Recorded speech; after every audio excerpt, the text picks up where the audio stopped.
Tá começando o Pode Transferir, seu podcast sobre fintechs, uma produção Transfira e Finsiders. Oi, gente, tá no ar mais um episódio da segunda temporada do Pode Transferir, seu podcast para ficar por dentro do ecossistema de meios de pagamento. Se você ainda não me conhece, eu sou Fernando Nunes, cofundador e diretor comercial da Transfira. Aqui da Transfira, a gente é uma fintech, somos especialistas em Pix. A nossa solução é focada para gestão e processamento de pagamentos e recebimento e também a validação de dados bancários. Tudo isso para simplificar suas rotinas financeiras. Se você quiser saber mais sobre a gente, acesse transfira.com. Quem está aqui comigo? Danilo do Finsiders, tudo bem? Fala, Fernando, prazer aí estar contigo mais uma vez, novo episódio aí, muito bacana. E para quem não conhece o Finsiders é um portal especializado em fintechs, cobre aí as movimentações do setor, basta acessar finsiders.com.br. Boa, Danilão. Hoje a gente vai falar sobre o Bank as a Service, ou BaaS, uma super tendência que está em alta no cenário de meios de pagamento aqui no Brasil e no mundo, um processo que tem ajudado a indústria, as empresas a seu processo de fintechização, aquele processo onde diferentes empresas de diferentes segmentos começam a se apropriar de soluções financeiras. Continue com a gente para entender tudo sobre esse tema.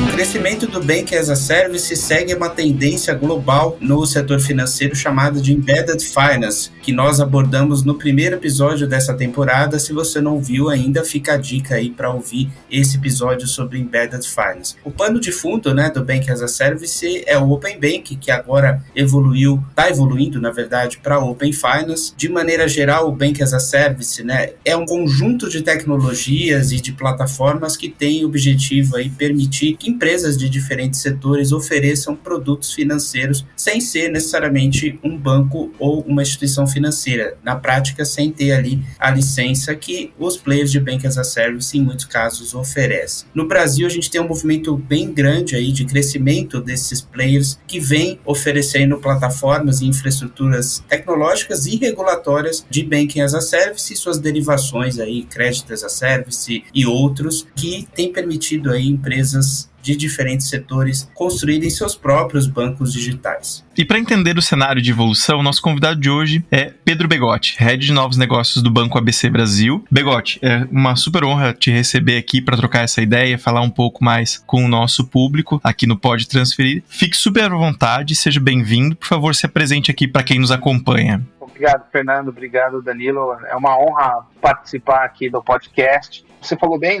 eu estou atuando hoje no banco na área de novos negócios, sou superintendente de novos negócios. A gente antes chamava área de inovação, mas eu acho que toda empresa que passa por ou está passando por uma grande transformação digital, como é o caso do Banco ABC, a gente resolveu tirar a inovação do nome de qualquer área, porque a inovação deveria ser escopo de todo mundo, do dia a dia de trabalho. Eu venho da indústria financeira, apesar de eu ser músico de coração, depois fui fazer publicidade por escolha própria. No final das contas, estou trabalhando com tecnologia e inovação dentro de banco. Então, é uma vida meio louca, para tentar explicar. Mas eu me sinto muito feliz de estar no Banco ABC, porque eu compartilho bastante de alguns propósitos e de algumas crenças, da organização, Bom, para quem conhece o ABC, eu não vou ficar entrando em detalhes. E para quem não conhece ainda, também está à disposição. Aí o Danilo vive ajudando a gente, divulgando coisas que a gente vem fazendo. Mas na área de novos negócios, que basicamente o nosso desafio é explorar o que está na borda do core business,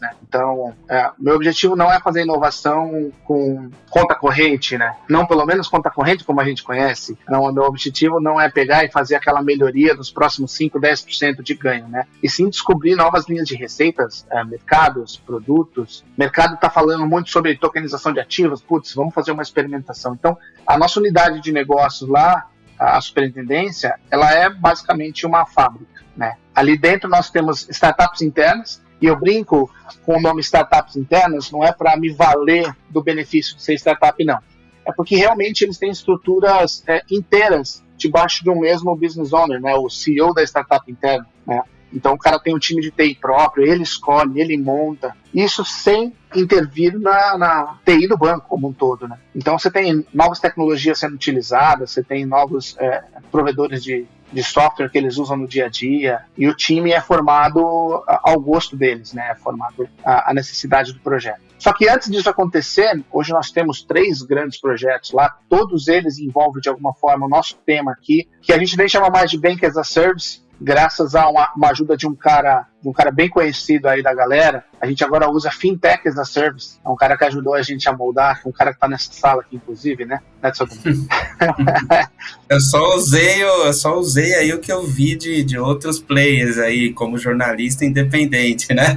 Pois é, não, assim, fez todo sentido, porque a gente falava de fintechização de cliente, falava de soluções fintech. No final das contas, o que a gente queria dizer é o seguinte: você quer se transformar numa instituição financeira, ter operação financeira dentro do seu negócio, a gente te ajuda a montar a sua fintech, né? Ou se você já é uma fintech, a gente ajude a prover serviços, prover produtos para que você consiga fazer o que você quer fazer. A gente tem aí o crescimento, né, do Bank as a Service, ou Fintech as a Service, né, como o Begode comentou, e é importante a gente entender o porquê desse movimento, né? Por que o Bank as a Service cresceu nos últimos anos, a que se deve aí esse movimento, que não é só no Brasil, está acontecendo em todo o mundo, né? A gente tem visto vários exemplos aí de empresas grandes, inclusive Big Techs, né, a Apple, a Amazon, todo mundo tentando embutir serviços financeiros. Por que o BaaS cresceu e as suas derivações também, na sua opinião?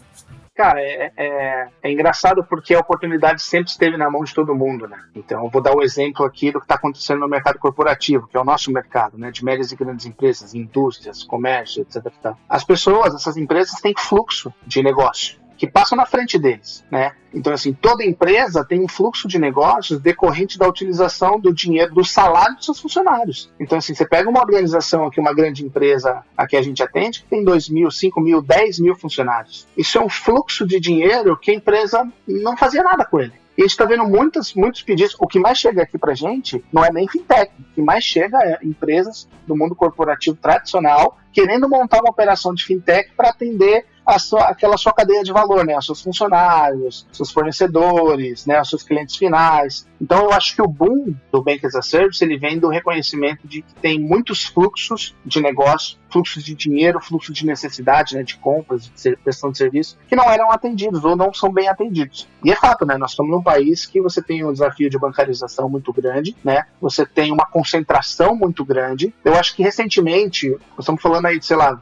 20, 30 anos de democratização de muita coisa em decorrência da explosão da internet. Então, conhecimento, tecnologia e por aí vai. Eu acho que a gente vive um momento ideal para aproveitar esses fluxos de negócio, e tem muita gente sabendo utilizar de forma correta esses fluxos e resolvendo as dores que precisam ser resolvidas. E tem uma abertura de mentalidade também, né? Acho que a gente não pode deixar de falar disso. A gente vê hoje muito mais ativo, né, um Banco Central muito mais ativo no que tange a abrir o mercado financeiro e permitir que o mercado financeiro traga outros players que não são tradicionalmente instituições financeiras reguladas e que entendem dessa regulação, né? Um case muito legal é o case da própria Transfira, que o Fernando nos contou, e que agora passa por toda uma transformação para se tornar uma instituição, né? Então, aproveitou um momento, aproveitou um fluxo de negócio, tem tecnologia, tem prestadores de serviço autorizados pelo regulador a fazer dessa forma, e isso naturalmente traz um boom. Mas é bastante gente ainda, tem muita gente.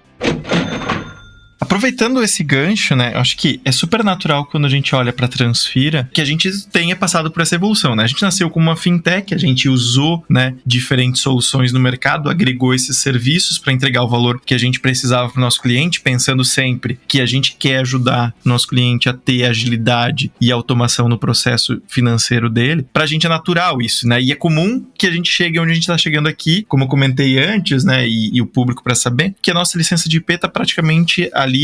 A gente está nas últimas fases junto com o regulador, com o Banco Central. Mas eu queria dar um passo atrás, né? Pensando aqui, e eu acho que esse é o nosso principal intuito aqui com os nossos ouvintes, né? Como podcast. Qual que é o tipo de empresa, você que está vivendo dentro do banco, você que está vivendo essa fintechização que está acontecendo no mercado, que está se aproveitando né, do Bank as a Service, que tipo de empresa você vê mais conexão com essa iniciativa, com essa tendência? E quais são as principais vantagens que essas empresas têm ao se apoderar dessa solução, né, dessa tendência que é o Bank as a Service? Bom, eu acho que tem duas respostas, dois caminhos para essa pergunta. O primeiro deles é quem eu acho que é o próximo mercado, onde está o próximo mercado que vai se aproveitar desse boom do Bank as a Service. E também a segunda parte da resposta é quem tem procurado a gente, né?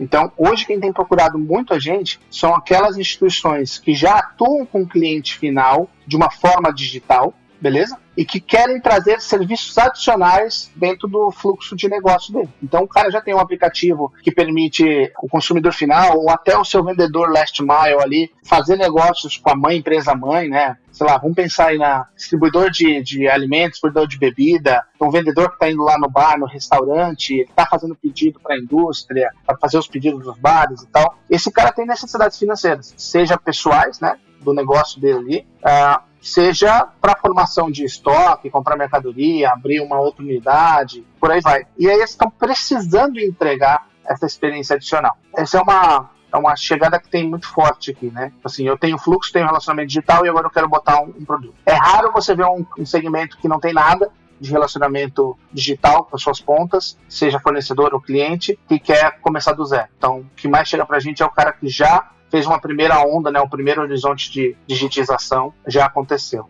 Não vou mentir para você, tem me impressionado muito que indústrias estão muito mais ativas ou com interesse do que fintechs mesmo. Eu acho que o Danilo falou bem, né, teve um boom aí das soluções de Bank as a Service e muitos estão bem atendidos, né? Tem muita opção para quando você fala de pagamento de contas, né, transferências, até conta corrente, né, ou conta de pagamento, você tem muitos players oferecendo.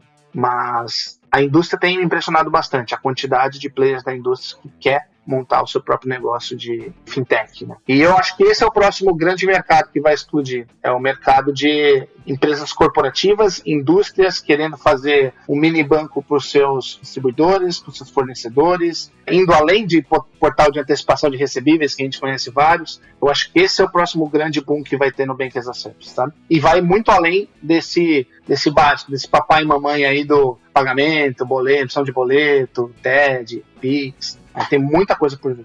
Ou seja, né, acaba atendendo, assim, você fala das indústrias, né, você pega ali diversos, é o ecossistema daquela indústria, né, que pega, sei lá, fornecedores, às vezes é crédito consignado para os funcionários daquela empresa, ou seja, as possibilidades são inúmeras, né, e eu gostaria que você comentasse justamente isso, assim, né, quais são os serviços que os players de Bank as a Service, e aí a gente pode extrapolar um pouco falando de Fintech as a Service um pouco, que serviços e soluções que podem ser oferecidos e por quê? Legal.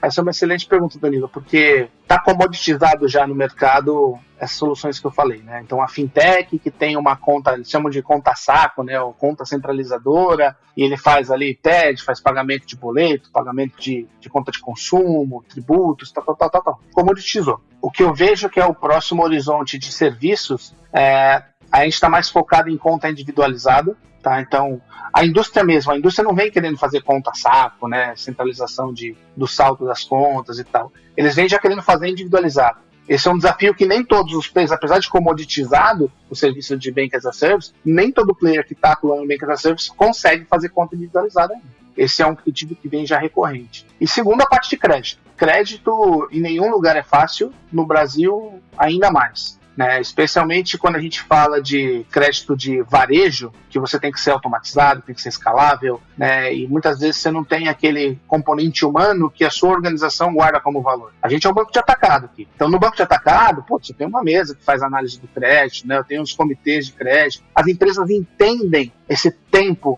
de maturação de uma operação grande, de uma operação de 200 milhões, de 50 milhões, né, muito característica aí do CIB, né, dos bancos Corporate Investment Bank. Agora, crédito para varejo não é qualquer um que entra. A gente tem na história aí, não tão distante, né, muitos que tentaram e se deram mal. Tinham negócios bons na mão, resolveram botar a mão no crédito e desandou, né. Então, eu acho que demanda forte tem muita gente com funding, eu acho que o Brasil cresceu muito na questão dos investimentos, então tem muita gente com dinheiro à disposição para fazer isso. E legal você ter perguntado o que mais, porque ontem nós estivemos com uma empresa pedindo Risk as a Service. Eles usaram essa expressão. O que é o Risk as a Service? Eles querem que a gente faça a modelagem de crédito white label. Assim, eu confio na modelagem do ABC. O ABC tem 32 anos de história no crédito corporativo. Eu quero que vocês façam o white label. Eu vou te passar as informações que você precisa, você vai moer e me dizer, esse cara, se fosse o meu dinheiro, o ABC, eu aprovaria tanto para esse cara. Então, assim, a gente está indo além do banking, né, que é o transacional de banco, mas também a inteligência, né, e aquilo que era até então intangível para colocar para fora, também está sendo bastante demandado.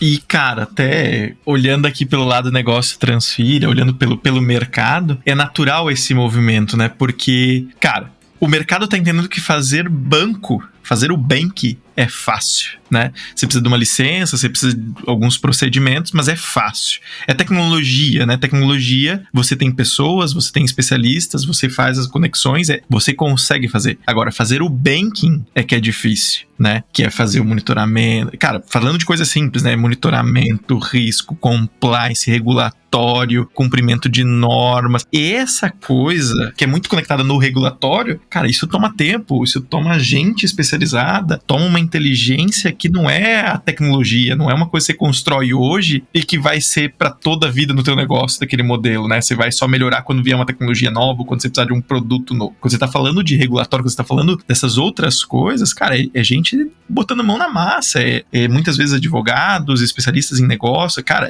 eu sinto isso também, tá? Quando a gente olha para os negócios aqui na Transfira, cada vez mais a gente vai olhando, cara, o bank é simples, a gente já aprendeu, a gente tá evoluindo, conseguiu atingir as marcas, vai ter licença de IP. O banking não, o banking ele toma energia nossa interna e cada vez mais quando a gente olha pro cliente que a gente atende aqui na Transfira, cara, ele também precisa disso. E aí às vezes a gente acaba barrando o cliente que a gente poderia atender se a gente também começa a entregar, né, para ele não só a solução da conta, né, que a conta é o simples, como você falou, mas entregar o suporte, todo o arcabouço que ele precisa cumprir em volta, né? Cada vez mais a gente vê esse tipo de movimento no mercado. Olha só que engraçado, né? Assim, a gente teve um caso assim, tá, Fernando? A gente teve um caso de uma empresa que veio consumir o serviço de TED, né? Queria uma conta bolsão, uma conta saco, um serviço de TED, pagamento e tal. E um dia a gente pegou na emissão de boletos, eles estavam fazendo emissão de boletos para terceiro, a gente falou, cara, fica de olho porque acendeu a luz vermelhinha aqui pra gente desse cara aqui. Não, mas tem relacionamento com há um tempo. Eu falei,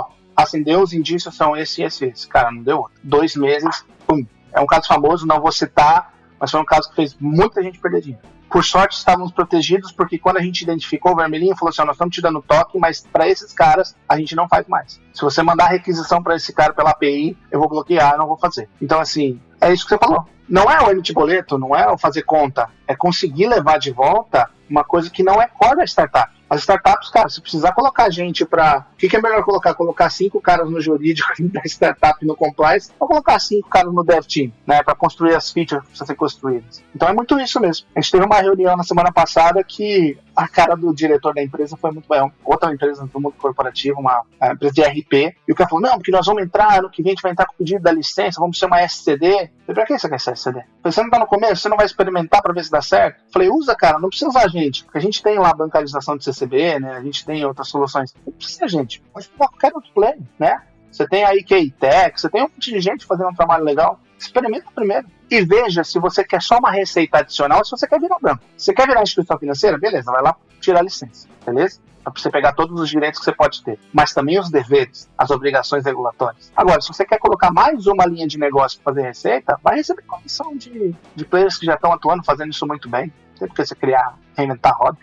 Bem essa. Cara, eu até fugi da minha pergunta aqui, porque eu gosto bastante desse caminho que você foi da tua resposta, e ele faz muito sentido, também vejo isso acontecendo no mercado. Mas aproveitando toda essa tua provocação aqui, né, de falar até dos corporates, da indústria que tá movimentando, cara, quando a gente fala aqui do Bank as a Service, quando a gente fala de soluções de inovação, é muito fácil a gente falar de crédito, né, porque, cara, crédito que nem você falou, é bucha. Crédito para empresa é uma coisa, crédito para pessoa física é um outro negócio. No Brasil, a gente tem aquele lema, né, que você precisa provar que você não precisa de dinheiro para você ter acesso a crédito, né? Você tem isso muitas das vezes, mas...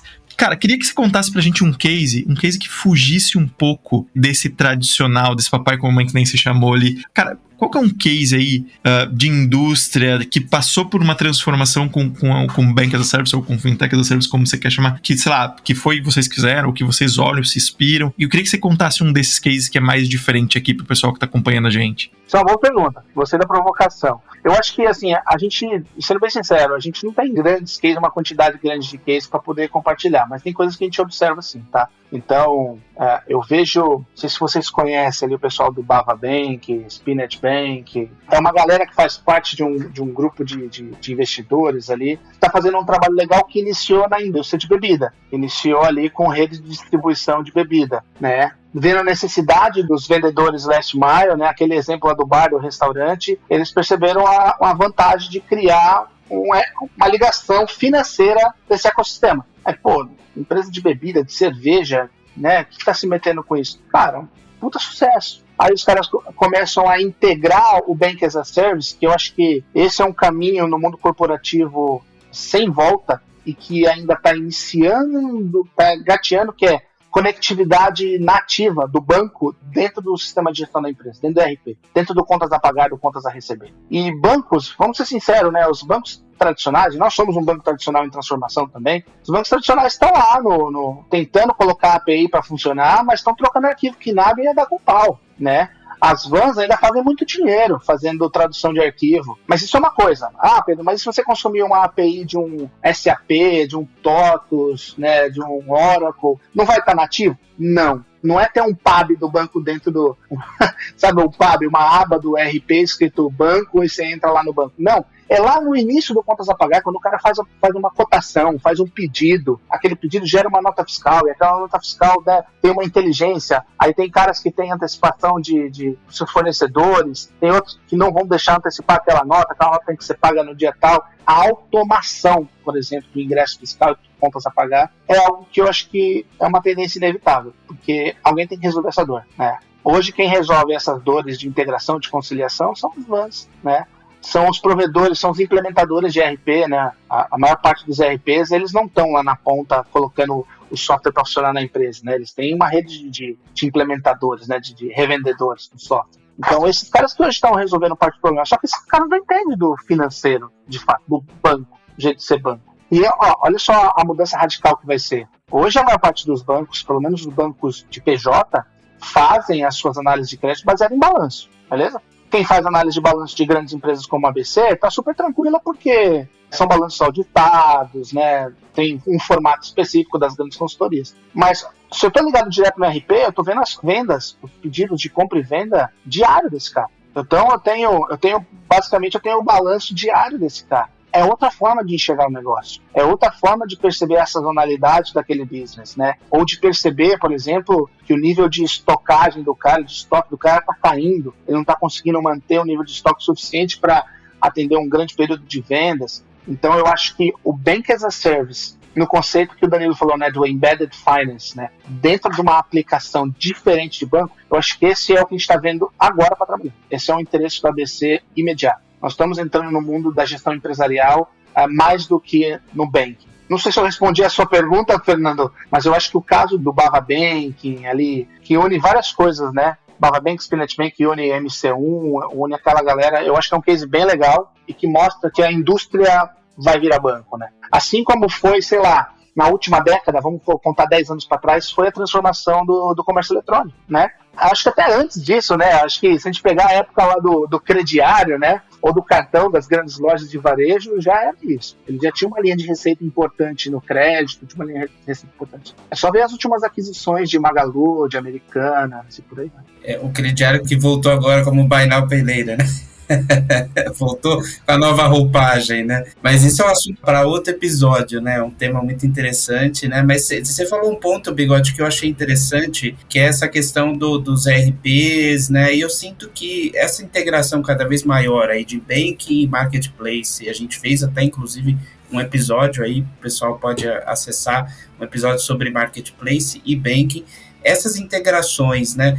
Isso na prática o Bank as a Service original vai se tornando mais sofisticado, né? Você acha que existe tanto espaço para tantas plataformas hoje em dia? Deve haver alguma consolidação em algum momento? Ou, de certa forma, uma especialização maior das plataformas de Bank as a Service, Fintech as a Service? Cara, acho que sim. Assim, esse não é um mercado na minha opinião, tá? Não estou nem falando em nome de ABC, estou falando na minha opinião, que seja um espaço para centenas de players, como a gente tem visto aparecer, né? Eu acho que o público em geral precisa também saber o seguinte, né? Tem muitos players de Bank as a Service, mas um consome o serviço do outro, que muita gente não sabe, né? Então, assim, você tem um player, a gente tem um caso muito legal de troca. Nós temos Bank as a Service para Cellcoin, e a Cellcoin tem Bank as a Service para o ABC. Olha que negócio doido. Nós somos fornecedor e cliente um do outro e vice-versa. Então, assim, eu acho que não tem espaço para muitos, tem espaço para alguns. Os grandes bancos já se posicionaram, tá? Já escolheram se vão correr por conta própria ou se vão estar com um desses players, se vão estar aportando grana ali, apostando num desses players. Quando a gente fala do comércio eletrônico que você citou aí, né? Os marketplaces já escolheram com quem vão trabalhar. Então, assim, as empresas que os marketplaces escolheram para fazer Bank as a Service já foram compradas, já foram investidas, especialmente dos grandões, né? Não preciso nem citar, né, o caso da Hub Fintech pelo Magalu, né?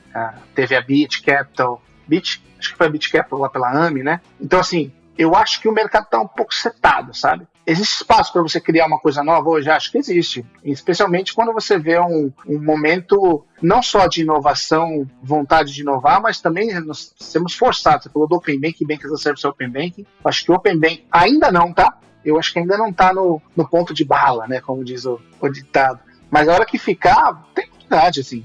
Eu falo sempre isso pra você, né, Danilo? Eu falo assim, tô cansado de ver evento dos caras falar a mesma coisa. Que o Open Banking vai melhorar as taxas, os preços, o Open Banking vai... Não, gente, traz uma inovação de verdade, pelo amor de Deus, né? Então, assim, ainda tem espaço para criar coisa. Mas em termos do que a gente chama aqui o papai e mamãe, são poucos. E falando de banco tradicional, são poucos que estão dispostos a abrir dessa forma, sabe? Fazer o Credit as a Service ali, né? Bancarização de CCB, fazer modelagem de crédito white label, colocar o seu próprio banco, seu próprio aplicativo, seu internet banking de forma white label. São poucos que estão dispostos. Então, eu acho que não é um mercado para dezenas, não. Não é mercado para dezenas. Então a consolidação ela vai acontecer.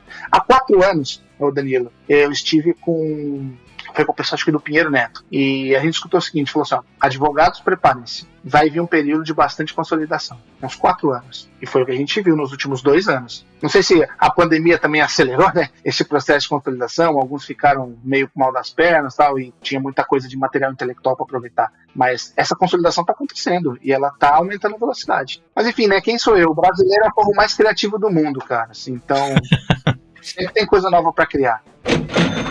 E eu acho que esse ponto da consolidação, ele é sensacional, né? Porque, de fato, eu também concordo muito com isso, né? A gente tem ali a B Fintechs, a gente tem uma situação em que a gente tem mais de 1.000 fintechs no Brasil. Natural, né? Natural. O mercado, ele expandiu, você tem diversas soluções, mas toda fintech tá mexendo num mercado que é extremamente bem regulado, tem uma série de questões, tem uma concentração do crédito ali nos grandes bancos. É natural que exista isso, né? Porque no fim do dia, cada fintech tá olhando para uma dor, cada um olhando para uma dor, mas quando você vai falar com o cliente, ele precisa resolver mais de uma dor, né? Para fintech e, enfim, para essas novas startups continuarem resolvendo outras dores, tem um caminho que é árduo. E como é que você ganha tempo, né? Como é que você ganha mercado? Você junta, você faz o negócio juntos. Então, eu também acredito muito que a gente deve ver cada vez mais uma consolidação. Não acho que a gente chegou ainda no máximo dessa curva. Eu acho que a gente recém começou a subir essa curva de consolidação aí, para que no final a gente saia com novos serviços, com empresas ainda maiores que se juntaram e estão entregando cada vez mais uma solução completa de ponta a ponta para os clientes, né?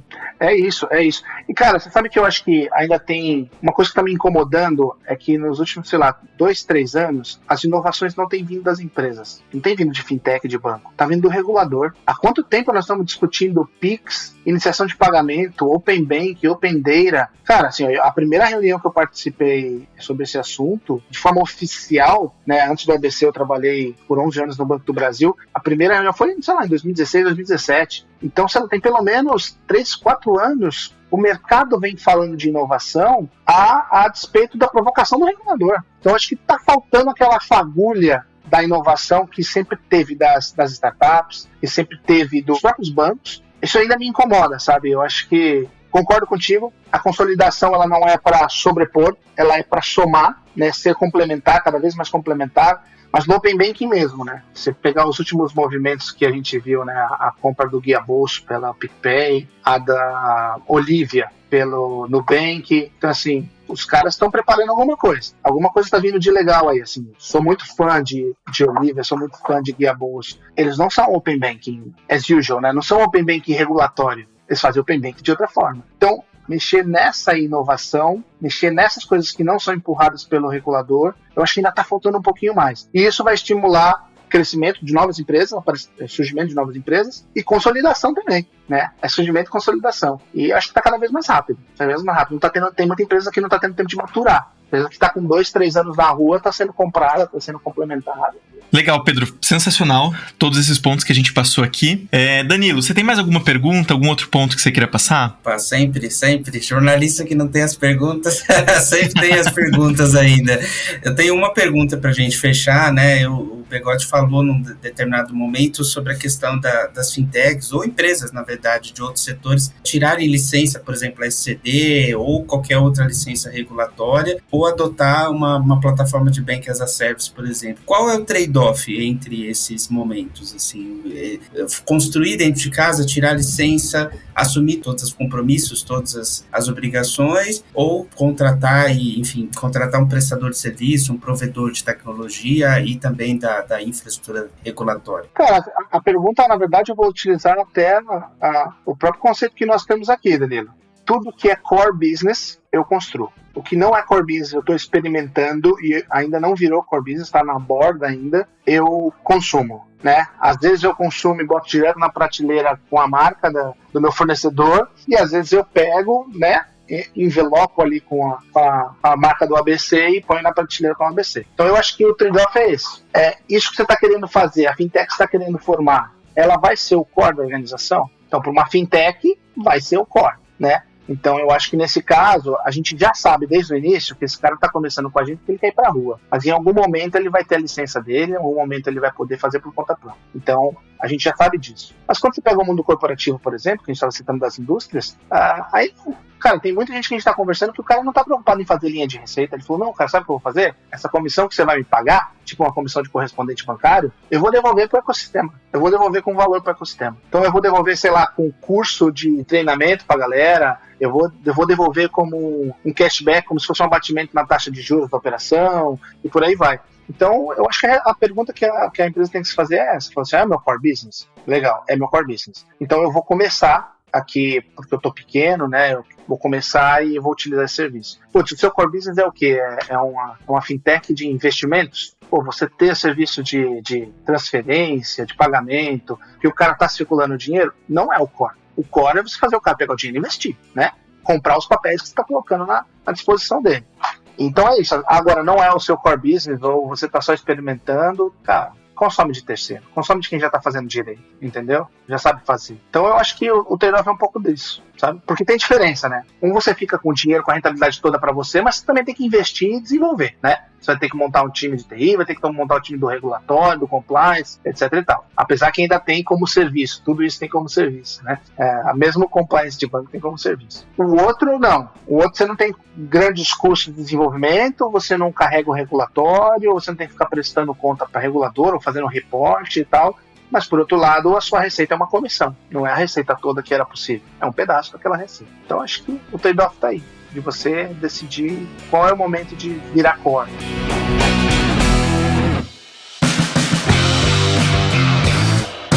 Begotti, a gente passou aqui vários pontos, várias perguntas aqui, o papo foi super legal. De tudo que a gente falou, você sente que tem algum outro assunto, algum ponto que a gente não te perguntou e você queria aproveitar e falar aqui, comentar com quem está acompanhando a gente? Bom, o Danilo sabe que eu costumo ser um pouco polêmico. E o Danilo falou, Bank as a Service tem muito a ver com Open Banking.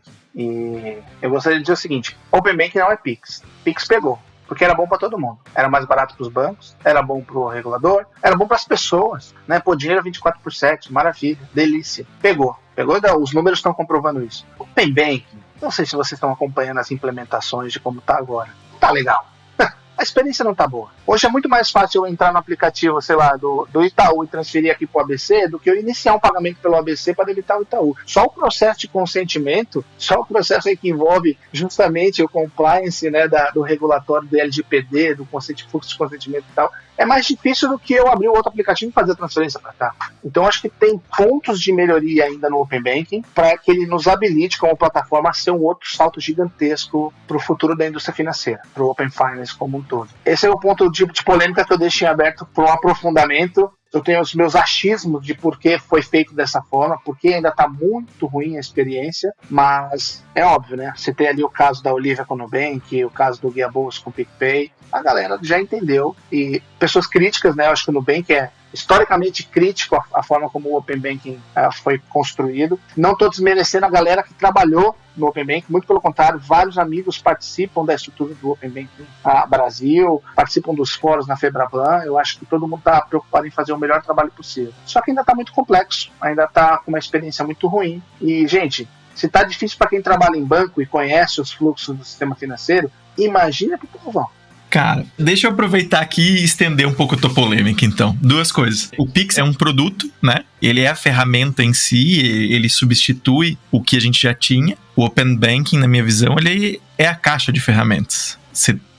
Você não está substituindo um produto pelo outro, você está criando um ambiente para que você construa outras coisas. Então, cara, com certeza vai ser difícil, vai levar um tempo, não vai ser do dia para noite que nem o Pix. Mas a minha provocação para você, Begotti, é no Pix. Porque assim, ó, na minha visão, tá? E aí posso estar errado, e aí essa é a minha provocação com você para ver se você concorda. Cara, no Pix, a parte de mover dinheiro entre pessoas, o peer-to-peer, ele tá sensacional. Se a gente for olhar, é onde tem um número crescente. Cara, olha pelas pessoas, né? Eu olho por mim. Eu, sei lá, fazia um TED por mês antes. E olhe lá, porque, cara, não ia pagar R$10 num TED, né? Eu preferia pegar o dinheiro e pagar as pessoas, né, com dinheiro. Era muito mais prático. Fora digitar todos os dados, né, que você tinha que fazer toda vez. Exato. Mas, cara, o Pix você pega aqui, você manda ali, você não foi cobrado, chegou em 10 segundos, 24 horas por dia, é fácil. Mas, cara, vamos olhar para a economia real, né? Vamos olhar para o dia a dia. O quanto o Pix já substituiu a coisa do dinheiro? Quanto o Pix substituiu o cartão nessa operação de você pagar um estabelecimento, de você fazer uma coisa? E não tô falando aqui do crédito, não tô falando aqui de parcelar, tô falando só da função em si. A gente ainda não teve os incentivos certos de usar Pix. As próprias empresas ainda estão aprendendo, na minha opinião, a usar o Pix, a entender que, cara, você substitui o Pix, você tem o Pix, você tem ali fluxo de caixa, você tem o dinheiro na conta imediatamente. Eu vejo que as próprias empresas ainda não aderiram a isso. As soluções que as empresas usam no frente de caixa, no dia a dia, elas também não se transformaram ainda para essa coisa do imediatismo do Pix, né, do instantâneo. Então, eu acho que para pessoas ele é sensacional, ele já está super funcionando, mas a transformação de verdade em substituir outras opções, em fazer o dinheiro acontecer na economia, na minha opinião, e aí a opinião um pouco mais polêmica, ela ainda não aconteceu, ela ainda vai acontecer. E eu acho que é papel nosso aqui de falar sobre isso, e quem está nos ouvindo, de entender que existe um caminho, existe um período de adoção, ele vai acontecer, né? O próprio governo que tinha prometido que os tributos federais, as coisas todas iam passar a ser aceitos por, né, poder ser pagas por Pix, ainda não aconteceu, ainda tem pouca coisa acontecendo no Pix. Mas a hora que a economia real acontecer, a gente deve ter um aumento nessa curva de novo, né? Mais uma subida nessa curva, né? Com certeza. Eu não sei, eu concordo 100% contigo, tá? O Pix é maravilhoso do ponto de vista de ferramenta, né? 24/7. Por exemplo, se eu fosse uma empresa de logística que tô com um container parado para subir no navio ou para tirar do navio, o Pix é uma maravilha. Porque eu não tenho que esperar o D+1 de integração com o arquivo KNAB para poder mandar o comprovante pro meu, né? Pro cara do navio lá, para a empresa que vai fazer o transporte. Não, tira na hora. O dinheiro caiu na hora, o comprovante está aqui, toma, pronto, acabou. E eu acho que ainda não tá nisso, tá? Essa indústria mesmo de logística que eu falei ainda não aderiu. A relação B2B, eu acho que ainda não explodiu. Até porque, lembra que eu falei, né? Ligação com RP, troca de arquivo, as vans processando os arquivos de pagamento das empresas. Precisa mudar, né? O arcabouço de ferramental precisa mudar. Agora você falou sobre indústria, né? Sem querer me estender muito, mas eu gostei da sua provocação. Muita gente fala, né? Quando a gente tem uma discussão dentro do ABC para se a gente vai colocar cartão ou não, cartão de débito mesmo, que seja. Não vamos investir nisso agora, cartão é uma indústria que vai morrer, não sei o quê. Tem opiniões diversas, tá? A minha é diversa. Você não mata cartão tão rápido. Não só pela força dos royalties, não só pela força do interchange, né, da grana, poder econômico, mas também pelo o que ele de fato oferece na rede de distribuição, na rede de maquininhas, né, na frente de caixa, o churn que isso pode gerar. Eu fui fazer uma compra outro dia no iFood e não era meu aplicativo, né? Era no aplicativo da minha sogra. E na hora do checkout ela não tinha cartão cadastrado. Meu, até um cartão para cadastrar e tal. Eu fui lá vou fazer a compra com Pix, finalizar com Pix. Aí você tem que copiar o Pix, né, fazer o copia e cola Pix. Aí abrir o aplicativo da instituição financeira, ir lá. Muitas instituições financeiras, acho que a maior parte delas, até por conta da regra, a hora que você abre, a hora que você loga, ela já identifica que você tem um código Pix e já oferece para você pagar logo na cara. Mas ainda assim, aí você tem que voltar para o aplicativo. O churn disso pode ser alto. Então, assim, o mercado não vai investir num negócio que pode fazer perder a venda. Então, eu acho que é muito mais que financeira, né? Eu acho que tem a relação mesmo mercantil aí envolvida nas pontas, que se não for fácil, o cara não vai trocar o cartão, não vai tirar a máquina.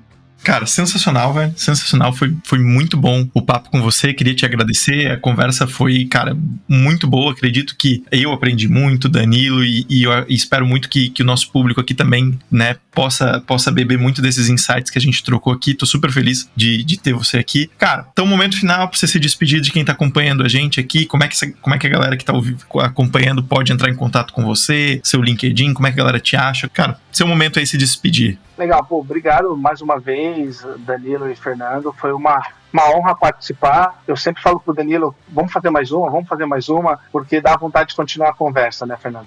Pra galera que quiser entrar em contato, LinkedIn Pedro Begotti, o Begotti, B de bola, E de escola, G-O, 2 T's de tatu e 1 I de igreja. Pedro Begotti, você me encontra fácil lá no LinkedIn, ou procurar pela empresa, né, ABC Brasil, não vão ter muitos Pedros lá também. Estou à disposição para qualquer conversa, assim. Confesso que a agenda não anda fácil, tá, Fernando? Então, até para responder, até para a gente marcar o nosso bate-papo aqui, né? Não foi de primeira, né, Danilão? Mas estou super à disposição, feliz de estar trabalhando hoje numa organização que está disposta a ter a inovação aberta e ter esse papo franco, permitir que a gente venha compartilhar não só as opiniões que a gente tem institucionais, mas também as pessoais. E contem comigo, ficarei muito feliz de retornar em outras temporadas aqui do podcast, cara. Muito bom, né? A gente teve várias provocações aí, reflexões que a gente fica, né? Os ouvintes aí devem ter ficado com muita coisa aí para pensar, para refletir, para principalmente desenvolver aí novas soluções. Obrigado a todos aí que nos ouviram, né? Vocês ouviram agora uma entrevista com o Pedro Begotti, superintendente de novos negócios do Banco ABC Brasil. Obrigado, pessoal. Boa, gente, a gente vai ficando por aqui. Quem quiser trocar uma ideia, né, sobre o podcast ou, enfim, qualquer outra questão, pode procurar Transfira ou FinSiders nas redes sociais, enviar uma mensagem pra gente, usar as redes sociais, LinkedIn, a gente tá bastante ativo, tanto Danilo quanto eu. E é isso, gente, até a próxima.